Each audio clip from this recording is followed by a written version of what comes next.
ایک بات یہ ہے کہ ہم جھوٹ بولتے ہیں کوئی دنیاوی فائدہ لینے کے لیے، تو اس میں عقل ہمیں کہے گی کہ ٹھیک ہے، فائدہ لینے کے لیے جھوٹ بولا جا سکتا ہے. لیکن ایک یہ چیز بھی آئے گی کہ ہم جھوٹ بولیں گے تو آخرت میں ہمیں پکڑا جائے گا. تو اس میں عقل کو کیسے ایکسپلین کیا جائے گا؟ عقل سے مراد ہے جو انسانوں کی اوور آل عقل ہے، جو ایک مجموعی عقل ہے نا، اس کو جو ہے وہ عقل سمجھا جائے گا. مثال کے طور پہ اب نشہ کرنا یہ برا ہے، اور اس کو مطلب سارے انسان یہ سمجھتے ہیں کہ نشہ کرنا ایک بری چیز ہے، بٹ جو نشہ کر رہا ہے بندہ وہ اس کو برا نہیں سمجھ رہا. تو اس کا مطلب یہ نہیں ہے کہ وہ جو سچ اور جھوٹ اور اچھائی اور برائی کی جو ایک پیمانے ہیں وہ بدل جائیں گے، ایسا نہیں ہے. جو اوور آل انسانی عقل ہوگی وہ جس چیز کو اچھا کہے گی وہ اچھا ہوگا، اور اوور آل جو انسانی عقل جس چیز کو برا کہے گی وہ برا ہوگا. البتہ اس میں ایکسیپشنل کیس ہوتے ہیں، ان کی جو ہے وہ کوئی حیثیت نہیں ہوگی. تو اس میں جو دوسرا مسلک ہے نا وہ ہم نے بات کی اشاعرہ کا ہے، جو کہتے ہیں کہ بندوں کے افعال کے بارے میں اللہ تعالیٰ کے احکام صرف اس کے رسولوں اور کتابوں کے ذریعے پہچانے جاتے ہیں. اچھائی وہی ہے جسے شریعت اچھائی قرار دے اور اس کا حکم دے، اور برائی وہی ہے جسے شریعت برائی قرار دے اور اس سے منع کرے. شریعت نے جس چیز سے منع کر دیا وہ حکم ہوگا، جس چیز کا حکم شریعت نے دے دیا وہ حکم ہوگا. اس لیے بندوں کے افعال کے بارے میں اللہ تعالیٰ کے احکام صرف شریعت ہی کے اللہ تعالیٰ کے احکام صرف شریعت ہی کے ذریعے پہچانے جاتے ہیں اور پہچانے جا سکتے ہیں. یعنی جو احکام ہیں وہ صرف اور صرف شریعت کے ذریعے ہم پہچانیں گے، عقل کو اس میں کوئی زیادہ عمل دخل نہیں ہوگا. معتزلہ کے ہاں عقل کو عمل دخل ہوگا، اشاعرہ کے ہاں عقل کو عمل دخل نہیں ہوگا. شریعت کو ترجیح حاصل ہوگی، شریعت جس چیز کو اچھا کہے گی وہ اچھا ہوگا، جس چیز کو برا کہے گی وہ برا ہوگا. تیسرا مسلک اس میں ماتریدیہ کا ہے، اور وہ مذکورہ دونوں مسلکوں کے درمیان کا ہے. یعنی یہ کہ انسان کے لیے اگرچہ محض اپنی عقل کی بدولت اشیاء کی اچھائی یا برائی کو پہچان لینا ممکن تھا. اس کو غور سے سنیے گا. انسان کے لیے اگرچہ محض اپنی عقل کی بدولت اشیاء کی اچھائی یا برائی کو پہچان لینا ممکن تھا، یعنی انسان اپنی عقل سے کسی چیز کی اچھائی یا برائی کو پہچان سکتا ہے، لیکن یہ طے کرنا کہ فلاں فعل کے بارے میں اللہ تعالیٰ کا حکم یہ ہے اور فلاں کے بارے میں یہ عقل کے بس کی بات نہ تھی. یعنی ہمیں یہ پتہ چل جائے گا کہ سچ بولنا اچھا ہے، جھوٹ بولنا برا ہے، لیکن وہ جو ہے حکم تب بنے گا جب اللہ تعالیٰ کہہ دیں گے کہ جھوٹ بولنا اچھا ہے، سچ بولنا اچھا ہے، تم نے سچ بولنا ہے، اور جھوٹ بولنا برا ہے، تم نے جھوٹ نہیں بولنا. جب اللہ تعالیٰ کی طرف سے یہ وحی آ جائے گی تو اس کے بعد جو ہے وہ حکم بن جائے گا. ایک عقل کی بات کی جب تصدیق وحی کرے گی تو اس کے بعد وہ حکم بنے گا، اس کے بغیر وہ جو ہے وہ حکم نہیں بن سکتا. مثال کے طور پہ اب سچ بولنا اچھا ہے، اور وہی بھی کہتی ہے کہ سچ بولنا چاہیے. اب جو معتزلی ہے ان کے نزدیک تو یہ ہونا چاہیے کہ بندے کو ہر جگہ پہ سچ بولنا چاہیے، کوئی جگہ ایسی نہیں ہے جہاں پہ جھوٹ بولا جائے. لیکن شریعت کے نزدیک، اسلام کے نزدیک بعض جگہیں ایسی ہیں جہاں پہ جھوٹ بولا جا سکتا ہے. مثال کے طور پہ حدیث میں آتا ہے کہ دو ناراض مسلمان بھائیوں کے درمیان صلح کروانے کے لیے جھوٹ بولا جا سکتا ہے. جھوٹ ایک آدمی کے سامنے جا کے کوئی جھوٹی بات تعریف کے لیے کہی جا سکتی ہے دوسرے بندے کی تعریف کے حوالے سے، اور اس طرح یعنی شریعت نے کہا بعض جگہوں پہ اس بات کی اجازت دی کہ آپ بعض جگہوں پہ جھوٹ بول سکتے ہیں. اسی طرح تکبر کرنا یہ برا ہے اور ناپسندیدہ ہے، اور انسانی عقل بھی کہتی ہے کہ تکبر کرنا ایک بری چیز ہے. لیکن بعض حالات میں اسلام نے، شریعت نے حکم دیا کہ تم نے ایک جو متکبرانہ چال ہے اس کو اختیار کرنا ہے. مثال کے طور پہ جنگ کے موقع پہ اسلام نے کہا کہ آپ لوگ متکبرانہ چال اختیار کر سکتے ہیں. اسی طرح اور بھی بعض احکامات ہیں جو جنگ میں جا کے بدل جاتے ہیں. مثال کے طور پہ دھوکہ دینا ایک بری چیز ہے، لیکن جنگ ہی کے بارے میں اللہ کے رسول نے فرمایا کہ الحرب خدا، کہ جنگ تو ایک دھوکے کا نام ہے، تو جنگ میں دھوکہ دیا جا سکتا ہے. تو جو ہے سچ بولنا یہ اچھی چیز ہے، جھوٹ بولنا یہ بری چیز ہے. عقل نے اس کو پہچان لیا، لیکن اس کی تصدیق وہی کرے گی، اور جس چیز کی وہی تصدیق کرے گی وہ جو ہے وہ اللہ کا حکم ہوگا. کیونکہ بعض جو ہے وہ ایکسیپشنل کیس بھی ہوتے ہیں. سچ بولنا اچھی چیز ہے، جھوٹ بولنا بری چیز ہے، لیکن بعض حالات میں شریعت نے جھوٹ بولنے کو روا رکھا، اس کو جائز قرار دیا. تو اس اعتبار سے اب جو معتزلی ہیں ان کے نزدیک تو جھوٹ کسی بھی صورت میں بولا نہیں جا سکتا، لیکن شریعت کہتی ہے کہ بعض حالات میں آپ جھوٹ بول سکتے ہیں، بعض حالات ایسے پیدا ہو سکتے ہیں جن میں آپ جھوٹ بول سکتے ہیں. تو اس اعتبار سے عقل ایک چیز کو پہچان سکتی ہے، اچھے یا برے کی پہچان کر سکتی ہے، لیکن جب اس کی تصدیق وہی کرے گی تو وہ حکم ہوگا. یہی تیسرا مسلک امام ابو حنیفہ رحمہ اللہ اور حنفی علماء اصول سے منقول ہے، اور اسی کا شوکانی نے اپنی کتاب ارشاد الفحول میں تائید کی ہے، اور بظاہر یہی مسلک سب سے صحیح معلوم ہوتا ہے. یہ بات آپ کو سمجھ آ گئی ہے؟ تینوں جو اسکول آف تھاٹ ہیں، تینوں جو موقف ہیں، وہ سمجھ آ گئے ہیں آپ کو؟ امید ہے آگے. سیکنڈ تھرڈ میں ڈفرنس کیسے ہوگا یہ نہیں پتا چل رہا. سیکنڈ اور تھرڈ میں اصل میں جو سیکنڈ ہے نا، انہوں نے صرف وہی پہ فوکس کیا ہے، اور وہ کہتے ہیں کہ صرف وہی جو ہے وہی فیصلہ کرے گی، اسی کو فیصلہ کن حیثیت حاصل ہو.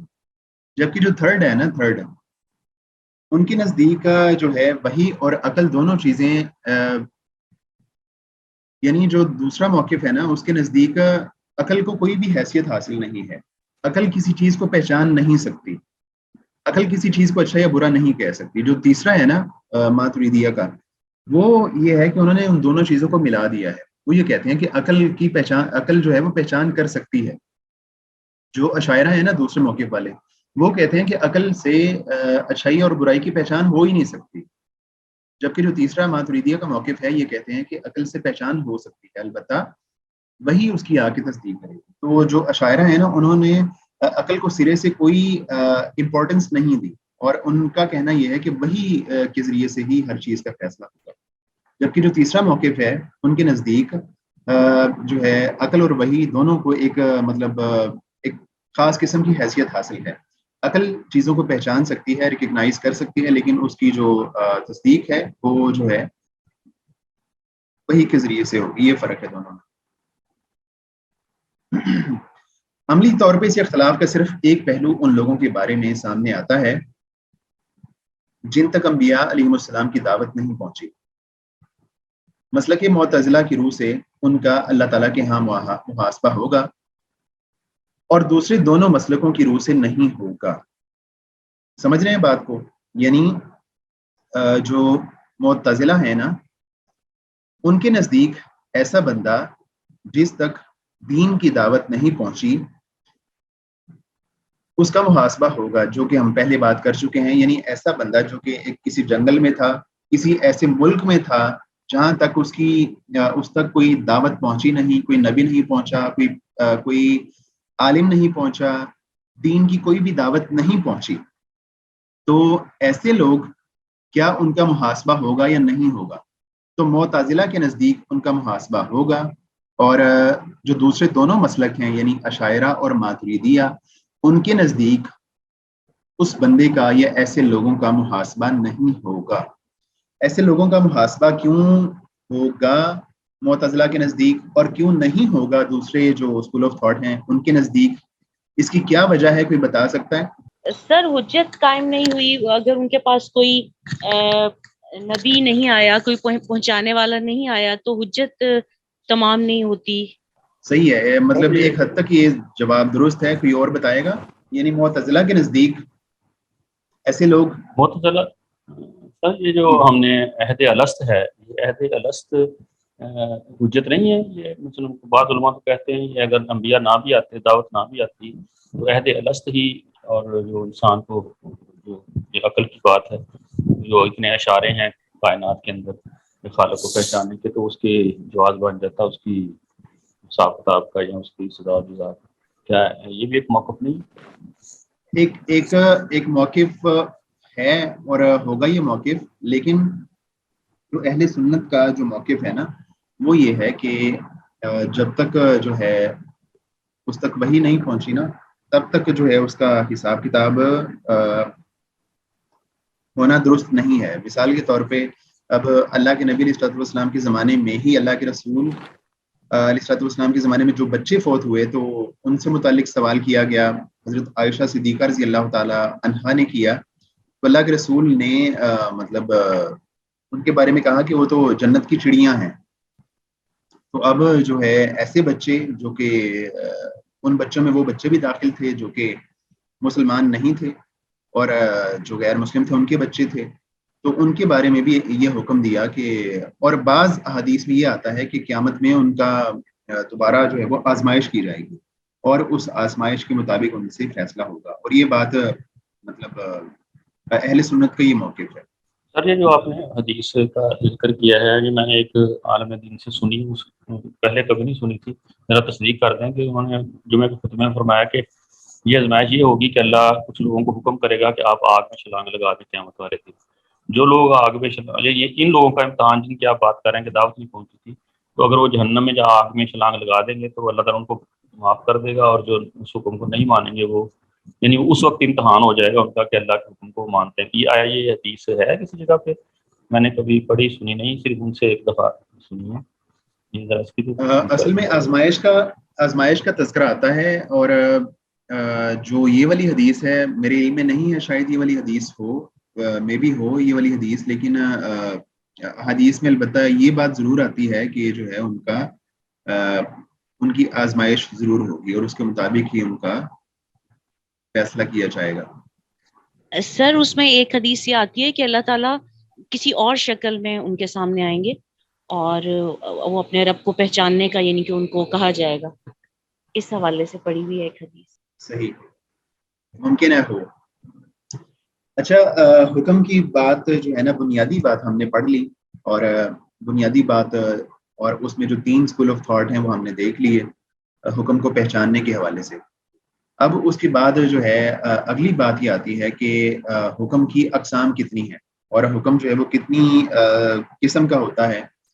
تو اس کے حوالے سے آپ یوں سمجھ لیجئے، پہلی بات یہ سمجھ لیں کہ جو حکم کہتے کس کو ہیں، تو حکم جو ہے نا وہ ہے کتاب اللہ تعالی المتعلق بافعال المکلفین. کتاب اللہ تعالی المتعلق بافعال المکلفین. حکم کہتے کس کو ہیں، حکم کون سی چیز ہوتی ہے؟ تو حکم جو ہے نا وہ اللہ تعالیٰ کا خطاب ہے، المتعلق جو کہ متعلق ہے بافعال المکلفین، مکلفین کے افعال کے ساتھ، ان کے جو کام ہیں ان کے افعال ہیں ان کے ساتھ متعلق جو حکم ہے نا، جو اللہ تعالیٰ کا خطاب ہے اس کو حکم کہتے ہیں. تو مکلف کون لوگ ہیں؟ جو بھی انسان مکلف ہوں گے نا، ہر انسان مکلف نہیں ہوتا. مثال کے طور پہ جو ہے ایک چھوٹا بچہ ہے وہ مکلف نہیں ہے.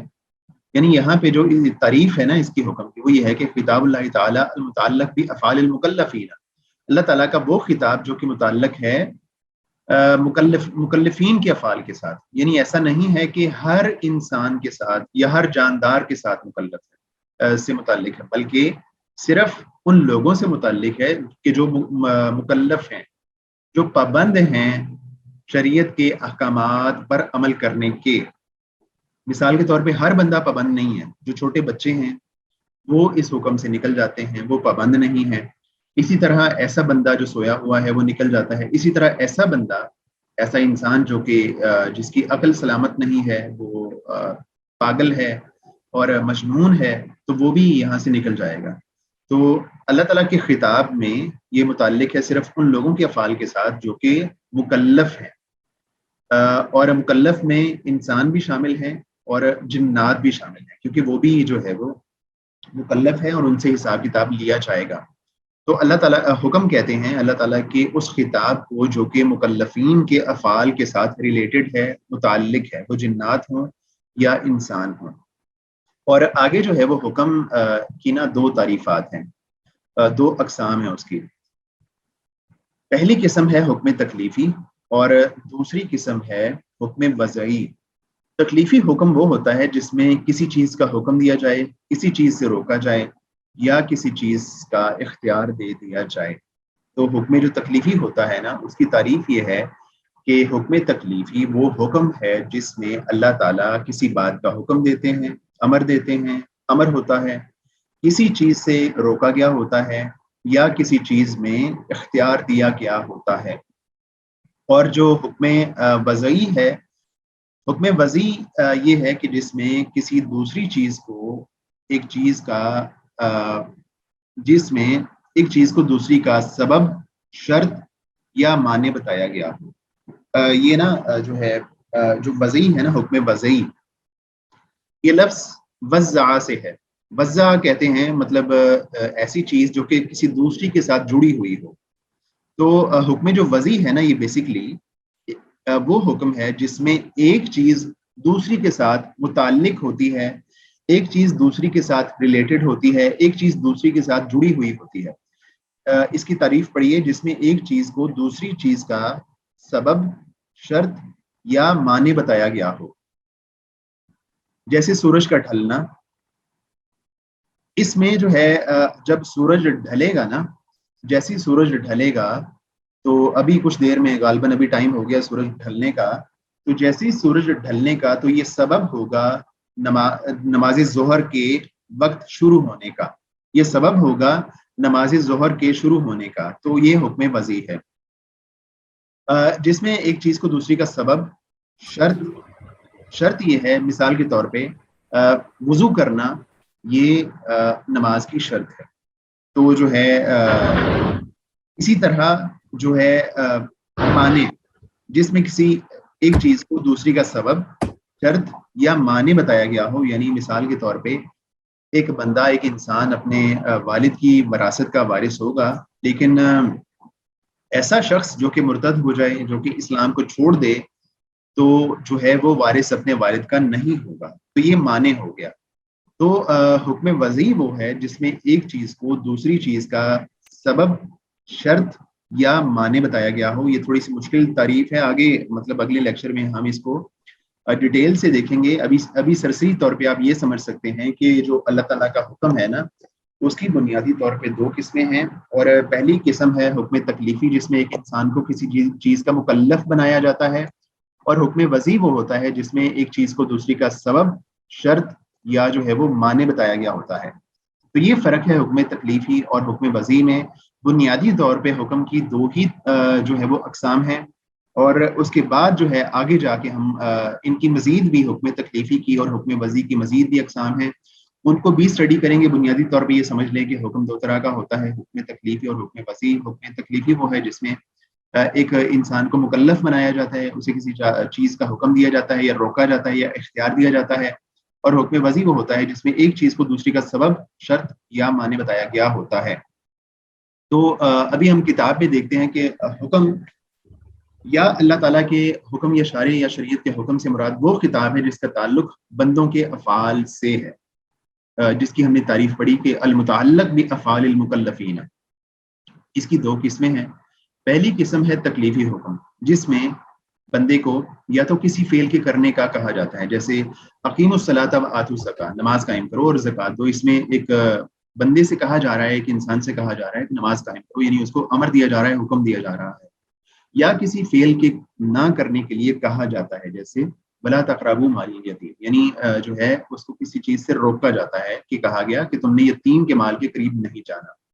یا کسی فعل میں اس کو اختیار دیا جاتا ہے، اجازت دی جاتی ہے کہ وہ کر لے چاہے نہ کرے، جیسے وَإِذَا حَلَلْتُمْ فَاصْطَادُوا، اور جب تم احرام کھول لو تو شکار کر سکتے ہو. یعنی جب تم نے عمرے یا حج کا احرام کھول دیا تو اللہ نے کہا کہ تم اب جو ہے شکار کر سکتے ہو. اب یہ ایک بندے کو اختیار ہے. اللہ تعالیٰ نے کسی بندے پہ یہ لازم نہیں کیا کہ جب وہ حلال ہو یعنی احرام کو اتارے تو اس کے فوراً بعد وہ جو ہے وہ لازمی شکار کرے. احرام کو کھولنے کے بعد وہ شکار کر بھی سکتا ہے اور شکار نہیں بھی کر سکتا, اس کو اختیار حاصل ہے. تو یہ حکم تکلیفی ہے جس میں ایک بندے کو مکلف بنایا جاتا ہے اور اس کو کسی چیز کے کرنے کا حکم دیا جاتا ہے یا اس کو کسی چیز سے روکا جاتا ہے یا اس کو اختیار دیا جاتا ہے. اس کے بعد دوسری قسم ہے حکم وضعی, جس میں اس کے ساتھ یا تو کوئی سبب ہوتا ہے, جیسے یا ایھا الذین آمنوا اذا قمتم الی الصلاۃ فاغسلوا وجوہکم, اے ایمان لانے والو جب تم نماز کے لیے کھڑے ہو تو اپنے چہرے دھو. یہاں نماز کے لیے کھڑا ہونا چہرہ دھونے کا سبب ہے, یعنی جو وضو ہے اس کا کرنا وہ نماز کا یہاں نماز کے لیے کھڑا ہونا چہرہ دھونے کا سبب ہے. تو یہاں بھی یعنی پہلے انہوں نے سبب کا تذکرہ کیا. اس کے بعد جو ہے یا کوئی شرط ہوتی ہے, جیسے وَلِلَّهِ عَلَى النَّاسِ حِجُّ الْبَيْتِ مَنِ اسْتَطَاعَ إِلَيْهِ سَبِيلًا, اور لوگوں پر اللہ کے گھر کا حج ہے جو اس تک پہنچنے کی استطاعت رکھے. یعنی حج کی شرط یہ ہے استطاعت کا ہونا. جس بندے کے پاس استطاعت ہو جائے گی, جو بندہ اس قابل ہو جائے گا کہ وہ حج کر سکے تو وہ اس کو حج کرنا چاہیے. تو صاحب استطاعت ہونا یہ حج ہونے کی حج کرنے کی شرط ہے. یا فعل سے روکنے کے لیے کسی معنی کا ذکر کیا جاتا ہے, جیسے نبی علیہ الصلوۃ والسلام کا یہ ارشاد لا میراث لقاتل, قاتل کے لیے کوئی میراث نہیں ہے. یعنی یا تو حکم وضعی میں کوئی شرط ہوتی ہے یا کوئی سبب ہوتا ہے یا کوئی معنی ہوتا ہے, جس طرح کہ لا میراث لقاتل, قاتل کے لیے کوئی میراث نہیں ہے. یعنی جب وہ اپنے مورث کو قتل کر دے تو اس کی میراث میں حصہ دار نہیں بن سکتا. اس میں انہوں نے حکم وضعی کی نا آگے بھی جو ہے نا کچھ تفصیل بیان کی ہے. یا اس میں کسی عزیمت سے رخصت دی جاتی ہے, جیسے اضطرار کی حالت میں مردار یا سور کا گوشت کھانا. آپ نے دیکھا ہوگا کہ یہ جتنی بھی چیزیں ہم نے پڑھی ہیں نا حکم وضعی کے حوالے سے, اس میں ایک چیز دوسری چیز کے ساتھ ملی ہوئی ہے, جڑی ہوئی ہے. ایک چیز دوسری چیز کا یا تو سبب بن جاتی ہے, یا وہ اس کی شرط بن جاتی ہے, یا وہ اس کے لیے معنی بن جاتی ہے. تو جو ہے اب عزیمت سے رخصت, یہ بھی رخصت عزیمت کے ساتھ جڑی ہوئی ہے. یعنی عام حالات میں سور کا گوشت کھانا یا مردار کھانا وہ جائز نہیں ہے, لیکن جب بندہ اضطرار کی حالت میں ہو, جب اس کے پاس کھانے کے لیے کچھ نہ ہو اور اس کو مرنے کا ڈر ہو, تو اس حالت میں وہ سور کا گوشت یا مردار کھا سکتا ہے. تو جو ہے یہاں بھی عزیمت رخصت کے ساتھ ملی ہوئی ہے. یا کسی شرط یا رکن کے رہ جانے کی وجہ سے اس کی صحت باطل ہو جاتی ہے, جیسے رکوع یا وضو کے بغیر نماز کا ادا کرنا. یعنی کوئی رکن رہ گیا یا کوئی شرط رہ گئی, تو اس سے بھی کیا ہوگا کہ جو اس کی صحت ہے وہ ختم ہو جائے گی, اس کی نماز قبول نہیں ہوگی. اگر وہ رکوع چھوڑ دیتا ہے, یعنی رکن جو ہے, رکوع نماز کا رکن ہے, اسی طرح جو وضو ہے وہ نماز کی شرط ہے. اگر وہ رکوع چھوڑ دیتا ہے اس کی نماز نہیں ہوگی. اگر وہ شرط چھوڑ دیتا ہے اور شرط کے بغیر نماز پڑھ لیتا ہے تو اس صورت میں بھی اس کی نماز نہیں ہوگی. تو حکم وضعی یہ ہے کہ جس میں ایک چیز دوسری کی چیز کے ساتھ جڑی ہوئی ہوتی ہے, یا وہ اس کا سبب بن جاتی ہے, یا اس کی شرط بن جاتی ہے, یا معنی بن جاتی ہے. تو یہ حکم وضعی کی جو ہے وہ تفصیلات ہیں. تفصیلات نہیں ہے بلکہ ابھی جو ہے اس کا ہم نے ایک اوور ویو کیا ہے حکم تکلیفی کا اور حکم وضعی کا. جو بنیادی اس کی اقسام ہیں اس کو ہم ڈیٹیل سے آگے پڑھیں گے, اور اس پہ ہم جو ہے وہ آئندہ کی جو ہماری ہے نا ہمارا لیکچر ہے اس میں ہم انشاءاللہ اس پہ بات کریں گے.